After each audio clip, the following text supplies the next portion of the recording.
The kingdom of Valoria rested beneath silver clouds and tall black mountains, where the moon looked down like a patient watcher. Every night, the wind carried soft whispers of old magic, reminders of ancient promises and broken bonds. It was a place of beauty, mystery, and stories that lived longer than the people who told them. But in recent years, Valoria lived under a shadow that no one dared to name, too loudly the shadow of the Alpha King, Rydian Thorn. Rydian was known across every border as the Wolf King born with a curse. His power was stronger than any ruler before him. It was said that when he took the throne, the moon itself flickered, as if unsure whether to bless him or fear him. Some believed he was chosen. Others believed he was punished. Whatever the truth, one thing was certain. No one could stand in the presence of his full alpha aura without falling to their knees. And this was the problem. Valoria needed a queen. The High Council reminded the king daily. They needed stability. They needed a future heir. They needed a leader whose power was balanced beside him. So, the king announced a challenge, one that the world quickly learned to call the 7 Heartbeat Trial. Any woman, noble or warrior or gifted, could step forward. All she had to do was stand in the Alpha King's aura for 7 heartbeats without losing her strength. 7 simple beats of the heart. But no woman, not even the strongest, managed to survive more than 2. That morning, the castle courtyard was filled again. Nobles in long cloaks, soldiers in shining armor, and curious townspeople pressed close together. Everyone waited, whispering, maybe today someone would succeed.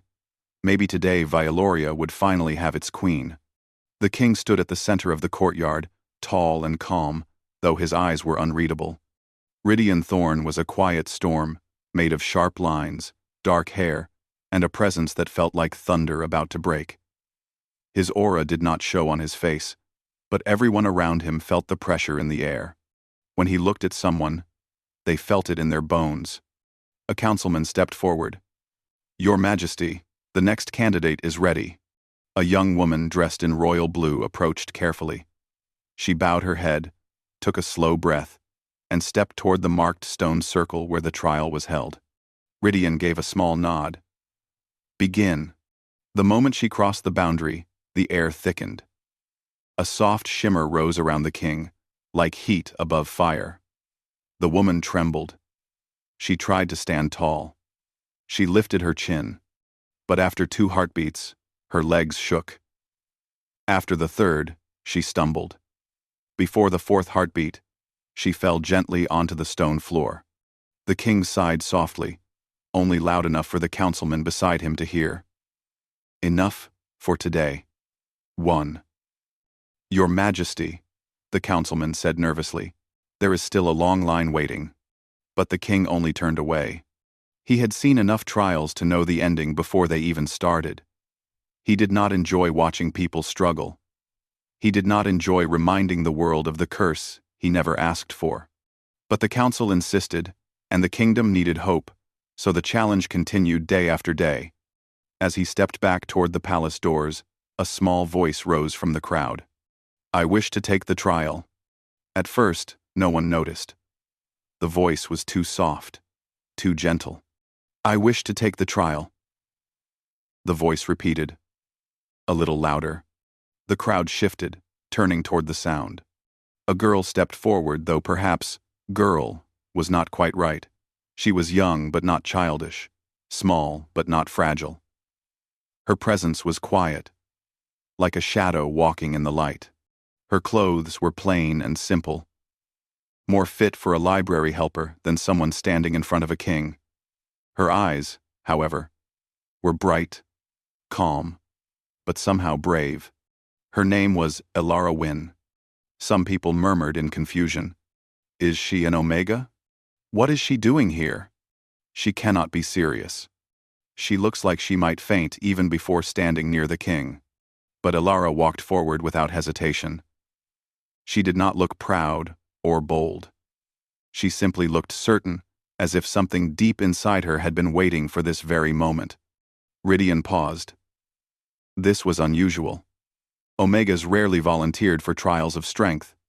They were usually gentle-hearted and avoided attention. Yet this one stood before him, as if she felt no fear at all. "You wish to take the 7-heartbeat trial?" he asked, his voice low. "Yes, Your Majesty," she said softly. "I wish to try." Her voice carried clearly, even though it was quiet. Rydian studied her for a long moment. He felt something strange, something he had not felt in years. His aura, always heavy and dark, softened just slightly, like a curtain brushing open to let in a hint of light. This should not have been possible. Still, he kept his expression calm. "Very well." "Very." Ilara stepped onto the marked circle. The crowd held its breath. Rydian released his aura, letting it rise around him like a wave of unseen power. The air shimmered lightly. The ground trembled a little. It always did. But Ilara did not fall. Her shoulders lifted a little, like she felt a sudden weight. But she remained standing.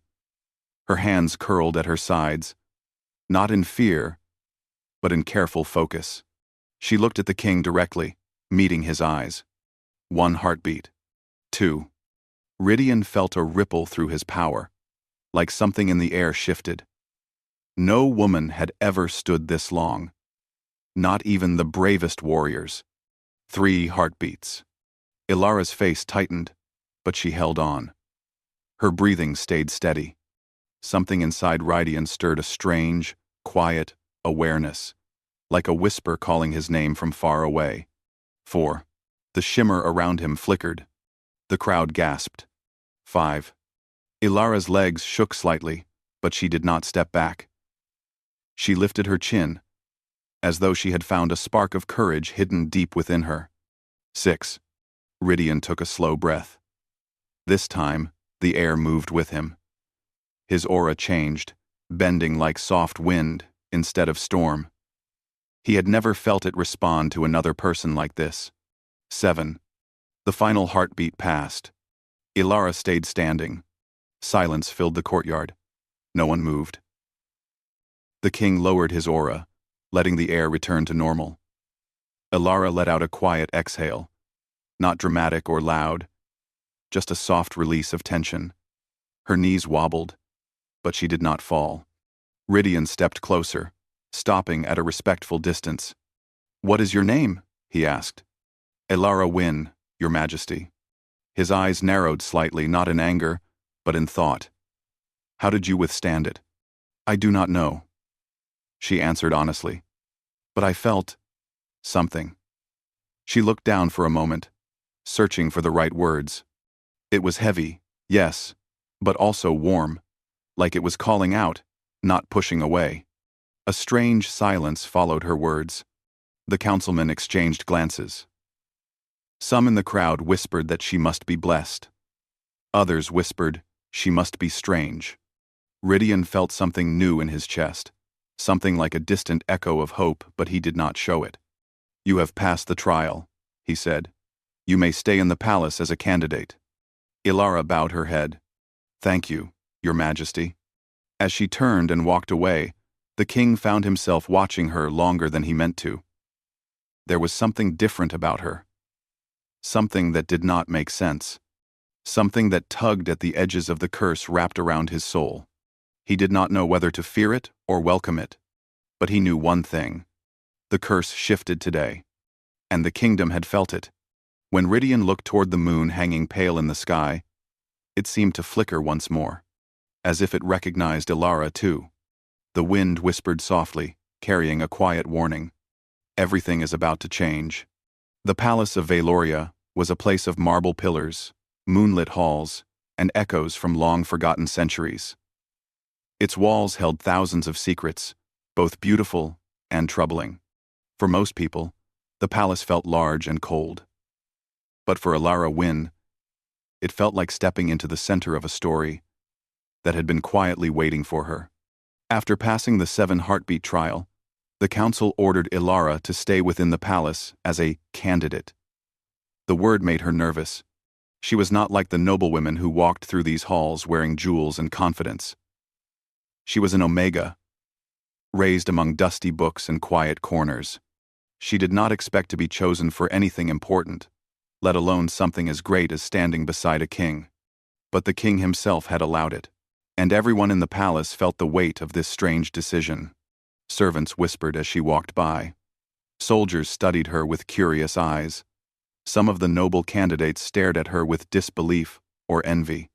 But Elara kept her head low and her steps steady, even when her heart felt full of butterflies. The morning after the trial, she was brought to a room near the east wing, simple but comfortable. A small bed, a wooden desk, a window overlooking the gardens. It was more than anything she had ever lived in. Still, Elara could not rest. She kept remembering the moment she had faced the king's aura. The heaviness, the warmth, the feeling that something inside her had opened like a hidden door, and the way the king's eyes had softened for a brief moment. That memory stayed with her all night. In another part of the palace, King Rydian stood on a balcony overlooking Vialoria's silver rooftops. Fresh morning light touched his dark hair, though he barely noticed it. His thoughts were filled with the quiet girl who had somehow done the impossible. Elara Wynn. He repeated her name silently, trying to understand the feeling it stirred inside him. His curse had never changed for anyone. His aura was always heavy, sharp, impossible to stand against. The moment he released it, even skilled warriors lost their strength. It was not a power he enjoyed, but one he carried like a burden chained to his spirit. Yet Elara had stood in front of him, as gentle as morning light, and survived 7 full heartbeats. He remembered how she did not shake with fear. She was not proud or defiant. She simply remained steady, as if she were listening to something deeper than fear.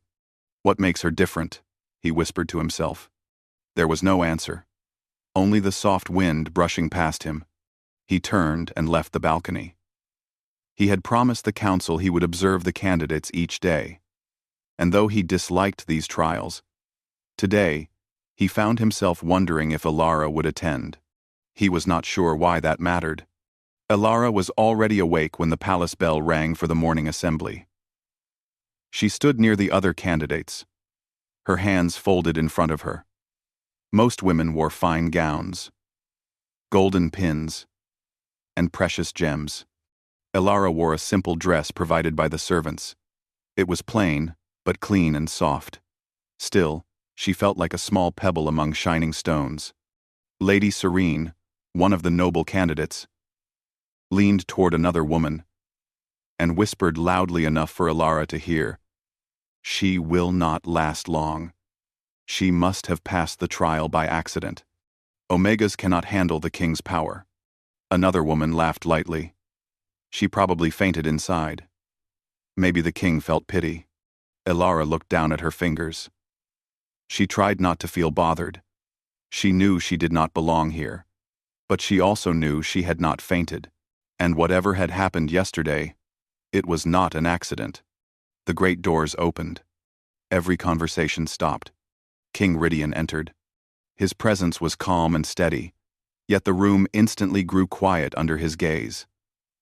He walked with the quiet confidence of someone who carried the weight of a kingdom. Elara felt a small flutter in her chest, nerves, respect, and something she did not have a name for. Rydian's eyes moved across the group of women. For a brief moment, they stopped on Elara. She felt the world go still. But after a single heartbeat, the king looked away. "Good morning," he said, his voice deep and quiet. "Today is not a trial. It is only a test of presence. I want to see how each of you carries yourself around the palace and among one another." His gaze swept the room again. "This is not simply a matter of strength. The Queen of Valoria must show stability, kindness, and patience.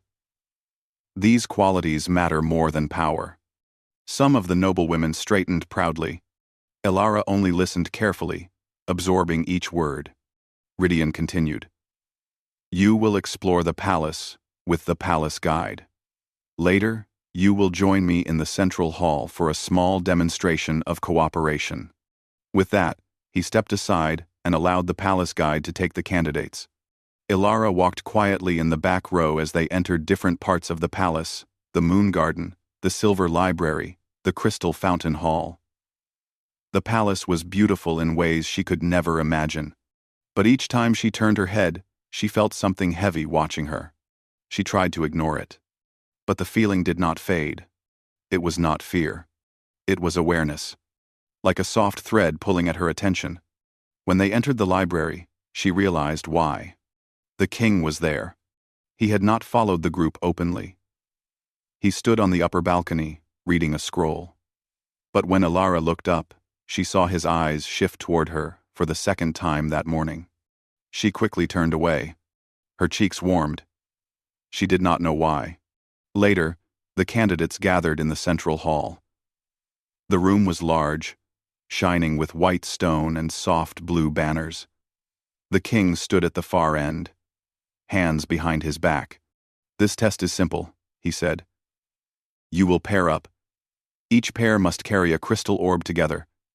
It is a test of harmony." The women began pairing quickly.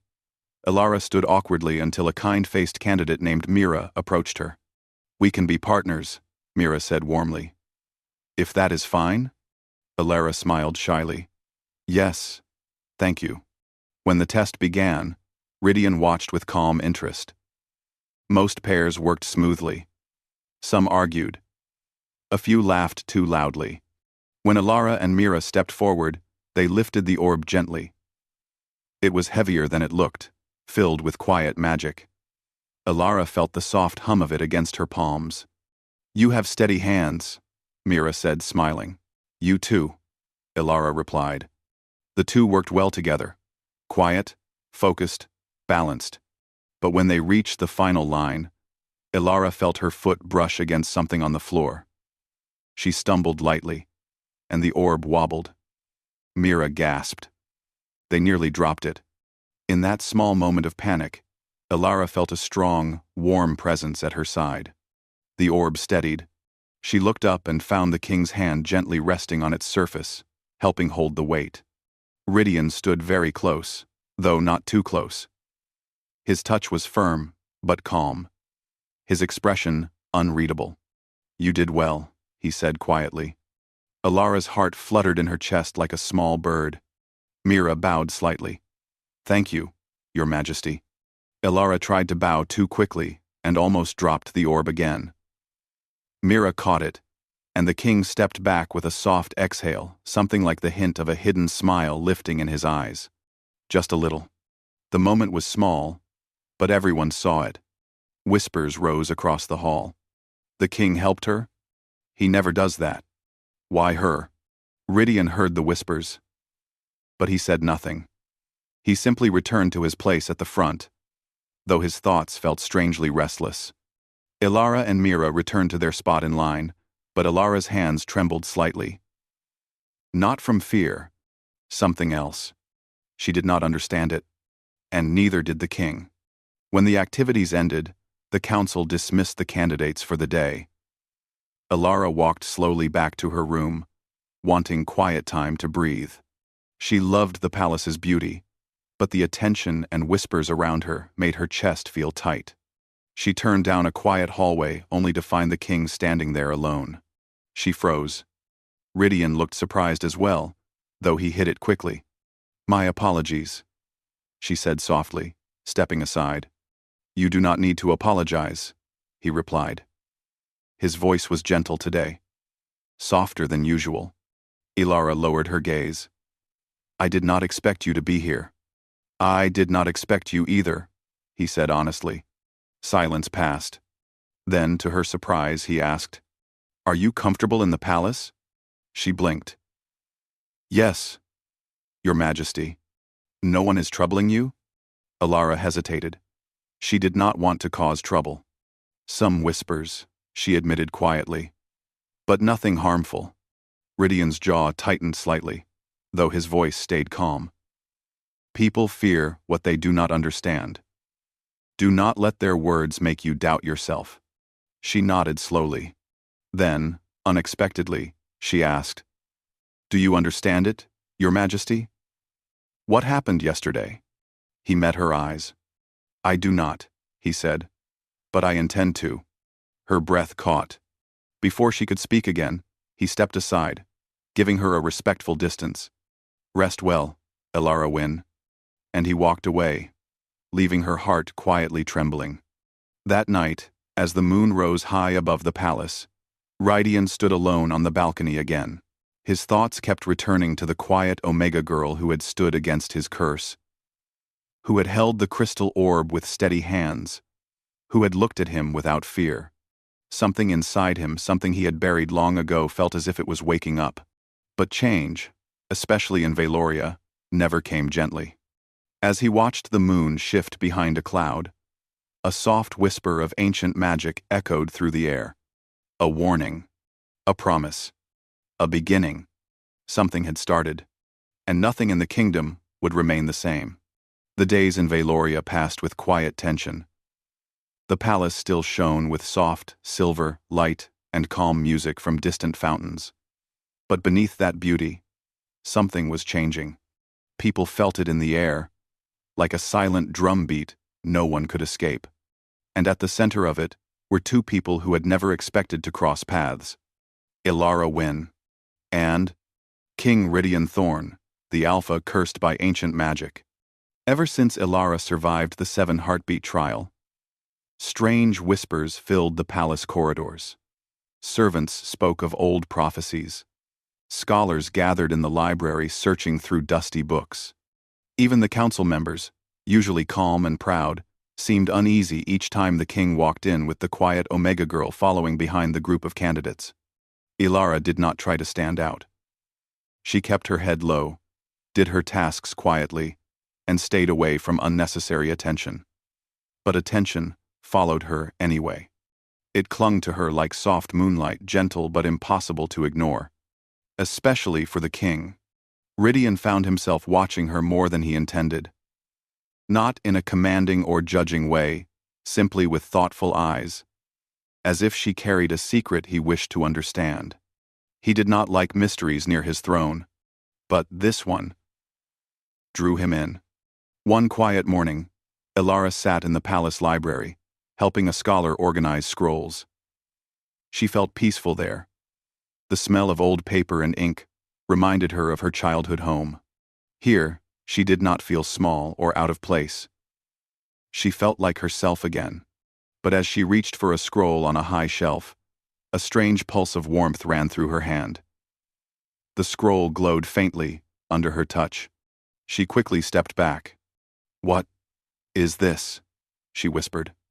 The scholar, Master Ilren, hurried over. "Careful, child.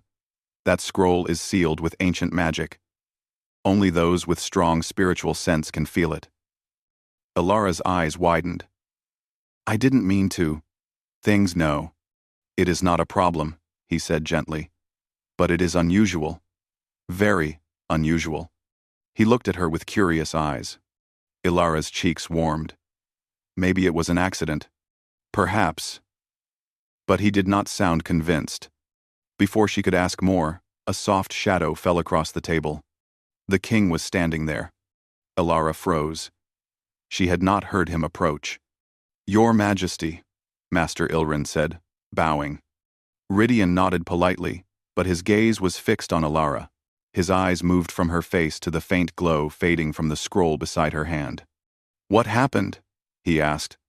Elara hesitated. She did not want to sound strange. "I touched the scroll, and it felt warm. That is all."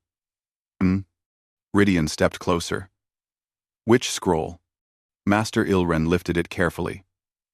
"This one is connected to the moonbound prophecy, Your Majesty. It reacts only to certain energies." The king's expression sharpened slightly. "Energies?" "Those tied to old magic," the scholar explained. "Only a few living souls carry it now." Rydian looked at Elara, and something unreadable moved in his eyes. "May I see your hand?" he asked softly. His tone surprised her. It was gentle, almost careful. Elara offered her hand hesitantly. The king held it lightly, examining the skin. Her hand looked normal, but he felt a faint warmth, soft, pulsing, quiet, like the echo of a sleeping star. He let go at once, afraid he had held it too long. "Does anything feel strange?" he asked. "No," she said truthfully. "Just warm." Master Ilren bowed again. "Your Majesty, if I may, it might be wise to read the prophecy again. The signs are ended." "That will be all," Rydian said calmly. "Thank you." The scholar left, leaving the two alone in the tall, silent library. Elara tried to speak, but her voice felt small. "I hope I did not cause trouble. You caused no trouble," Rydian said softly. "But this scroll, it is not something that responds easily." He walked to the window, looking out over the kingdom. The sky was pale blue, but a thin, silver mist curled over the mountains, an unusual sight. "Elara," he said without turning, "have you always been able to sense magic?" She shook her head. "No, Your Majesty. I was an ordinary girl. I worked in the archives. I had a quiet life." "Yes," he said softly. "You seem quiet, but something within you is waking." She didn't know how to answer. Her heart felt too full, too confused. When he finally turned, his expression held quiet worry. "There are old stories," he said. "Stories of souls touched by the moon, souls that can balance magic instead of breaking under it." Elara listened carefully. "They were called moonbound," he continued.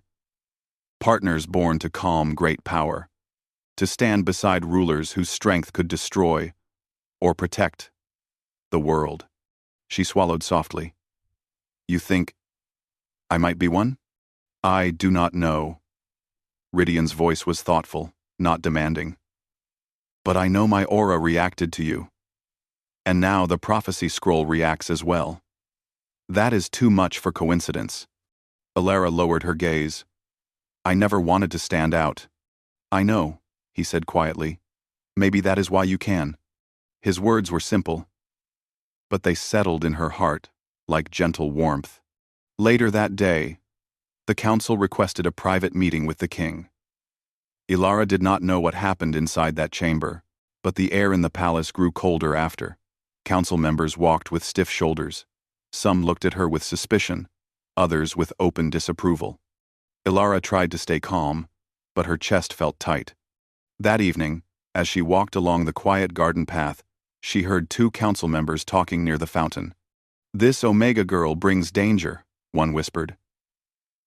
"If she triggers the prophecy, the kingdom could suffer. We must keep her away from the king," the other said firmly, "before he grows too attached." Elara froze behind a pillar. Attached? Her heart jumped painfully. She did not want to be a problem for the king. The kingdom mattered more than her feelings, whatever they were. She quietly stepped away before they noticed her. That night, Rydian could not sleep. He stood alone in the throne hall, surrounded by shadows and soft moonlight. The large room usually comforted him with its quiet, but tonight, it felt heavy. He kept thinking of Elara's hand in his, of the prophecy scroll glowing for her, of the council's warnings that she might be dangerous. Dangerous? No. He did not believe that. He had seen danger many times in his life. Elara Wynn was not danger. She was quiet light, and that frightened him more than any threat, because light could reach places inside him that he kept hidden. As he stood there, thinking, he felt a faint presence behind him. He did not turn immediately. He already knew it was her. The air itself seemed to soften when she was near. "Your Majesty," Elara said in a gentle whisper, "I hope I am not disturbing you." "You are not," he replied. His voice was calm, but his heart beat faster quietly, secretly. She stepped closer, though she kept a respectful distance. "I heard the council speaking," she said softly. "They worry about me. I understand. I do not belong here. I do not want to cause trouble. Rydian finally turned. His eyes met hers, full of quiet conflict. Ilara, he said, you are not trouble. But the prophecy. The prophecy does not say you will harm the kingdom, he interrupted gently. It says, you may change it. She lowered her head. Change can be dangerous, Your Majesty. He stepped closer. So can staying the same. Her breath caught. Rydian looked down at the floor before meeting her gaze again. I do not know what fate expects of us. But I know I do not fear you. And I do not wish for you to leave. Her heart trembled. Why?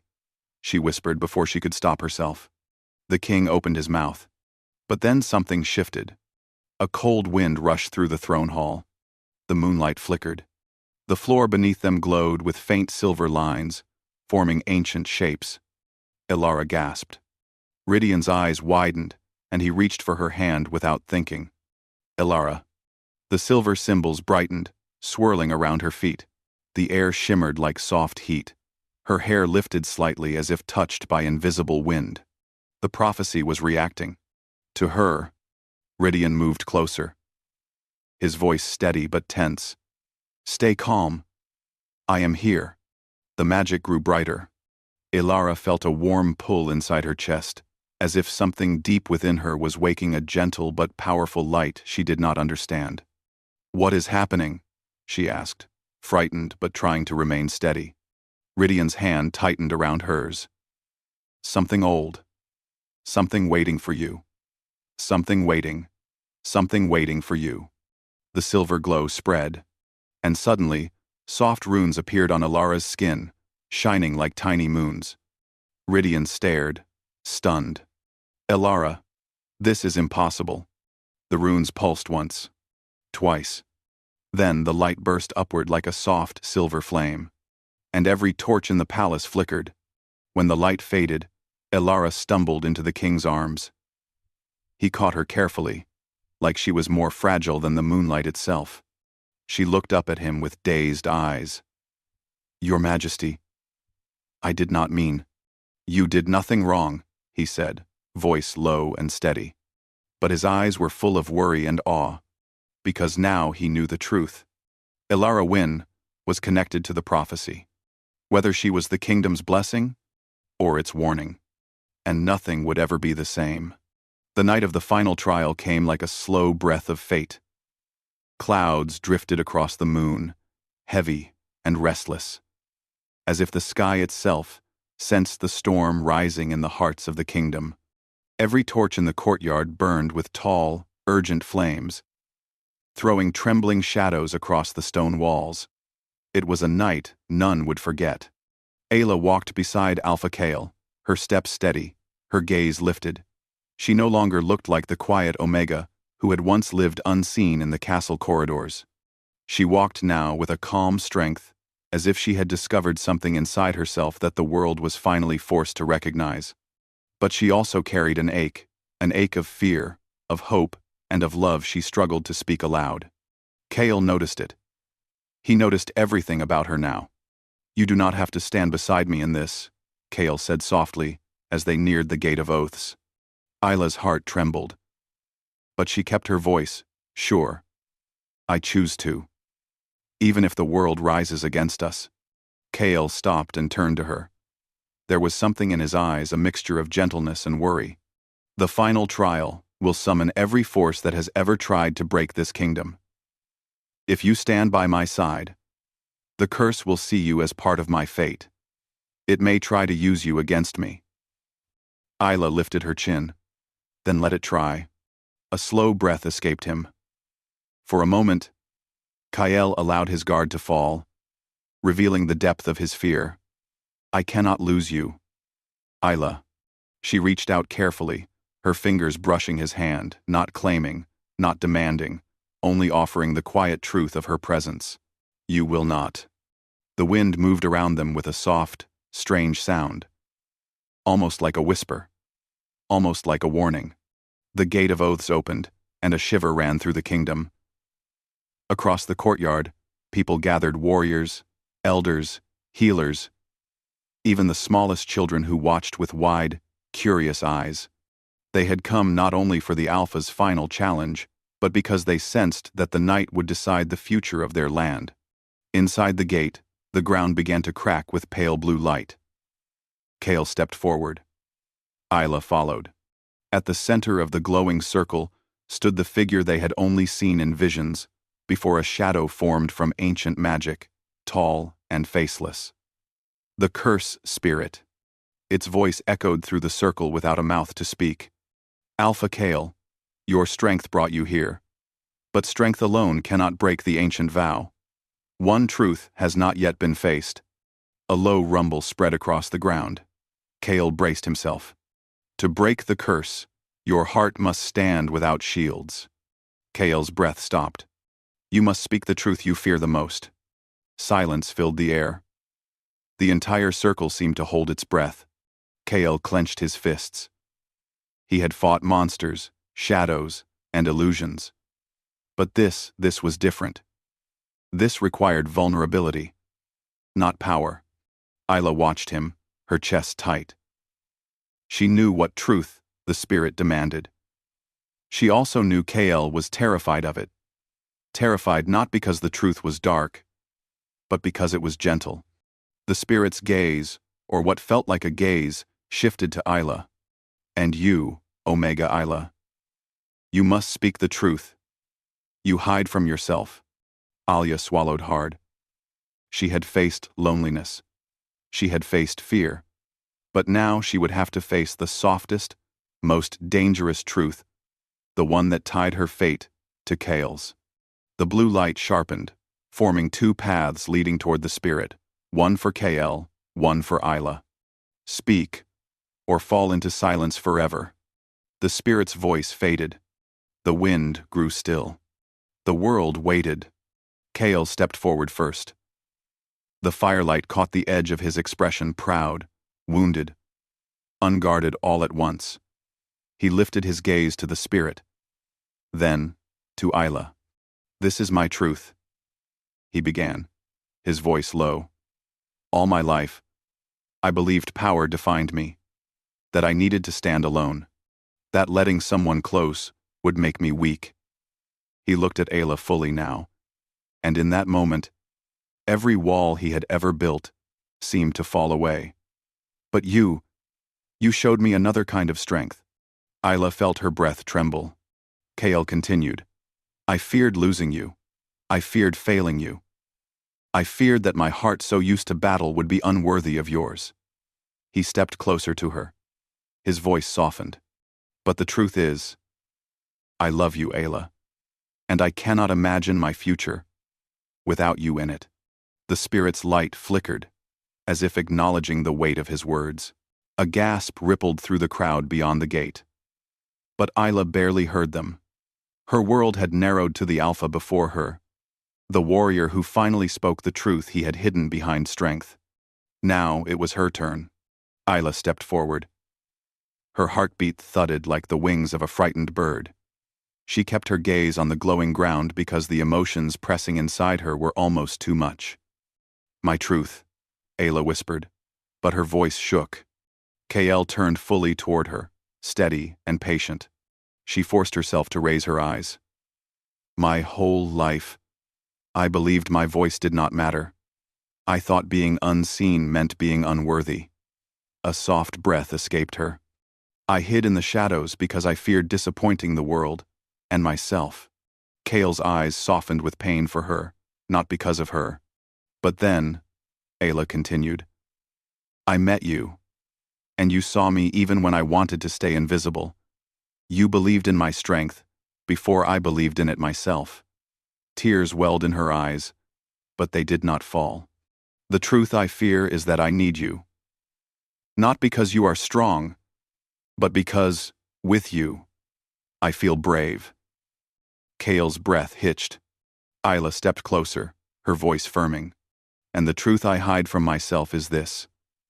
I love you, more deeply than I ever thought possible. And I choose you, not because fate forces me, but because my heart does. The glowing circle pulsed. A loud crack echoed through the sky. The spirit raised its shadowed arms. Two truths spoken. Two hearts unbound. Light exploded across the circle, rising like a wave of energy. The people outside shielded their eyes. The ground trembled. The old runes etched into the stone walls shattered like thin glass. A sound like a long sigh drifted through the air. The curse is broken. The spirit's form dissolved into light, scattering like dust carried by the wind. The blue circle faded into the earth, leaving silence behind. Ayla and Kael stood in the center, exhausted, shaken, changed. And then, slowly, the sky above them began to clear. The moon shone brighter. Stars appeared like silver seeds, scattered across the heavens. The darkness no longer pressed heavily over the kingdom. Something had lifted. Something old, heavy, and cruel had finally let go. Kael looked at Ayla, wonder spreading across his face. "You broke it," he whispered. Ayla shook her head gently. "We broke it." But Kael reached for her hand, not forcefully, not claiming, only asking. When she placed her hand in his, something inside both of them settled, like a long thirsty seed finally finding water. The entire courtyard erupted in cheers, but Kael and Ayla barely heard them. Their world was here quiet, close, calm. For the first time in years, Kael felt hope without fear.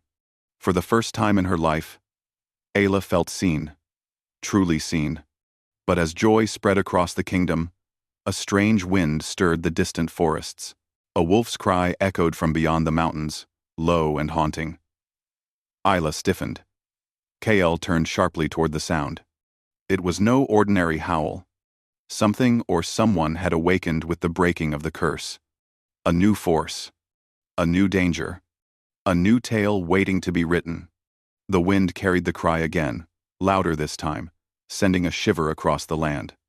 Ayla looked at Kael, her voice soft but steady. "What was that?" Kael's eyes darkened, the old fire returning with new purpose. "A warning," he said quietly. "Or a promise. Our future is free, but not safe." 17. A warning. 1717. We were says at our taxes for werg. Affording the werg. A warning 17. A warning 17. A warning 1717. Ayla squeezed his hand. "Then we face it together." Kael nodded once, firm and sure. Together. High above them, the moon glowed like a silver eye watching the kingdom's new beginning.